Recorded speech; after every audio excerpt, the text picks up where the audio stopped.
Welcome to my channel. I'm Zhang Jingxu. Let's look at the problem 21 in chapter 8.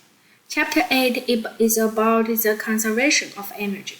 As we can see, this model is a box with a spring. At the initial, the A positions, we can see this box is at stationary on the spring. So in this one, we can see the force act on this box must be gravity and elastic force. Agree? So this one we can write it as mg minus kd equals 0. And then because this is stationary, the acceleration is 0, we can find the k equal to mg divided by d. So in this way, it tells us the spring constant. Now we do the something on the part 2.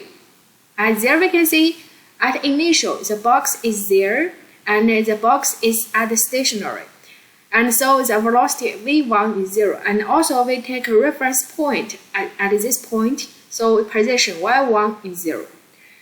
Then at these places, the spring and box just touched, but the box never compressed the spring. So this is uncompressed spring. Then the person releases this box.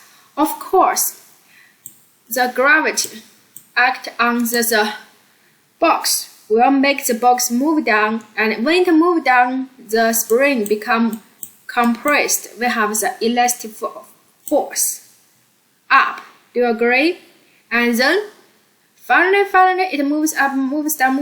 The box will keep stationary and the spring get compressed. So the final position, we call it y2, and we assume this position is d.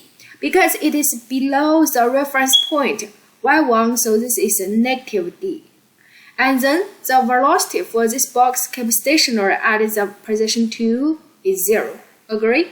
As we see, during this process, for box from the position 1 move to position 2, only force and elastic force do the work.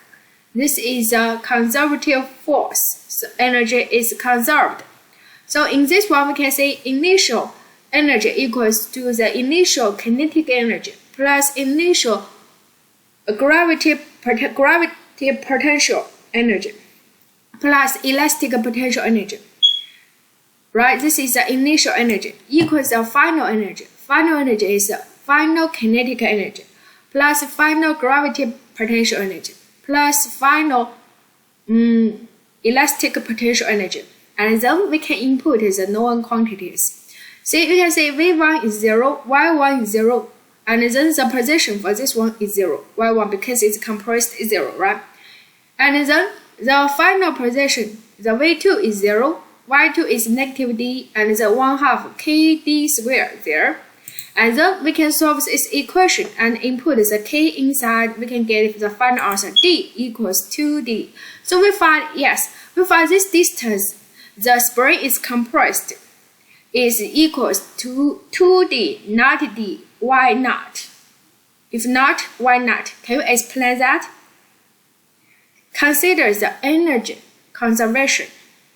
See, if this one, the reason that these two distances are not equal is that putting the mass at stationary at the compressed position requires other work be done, like the work by your hand.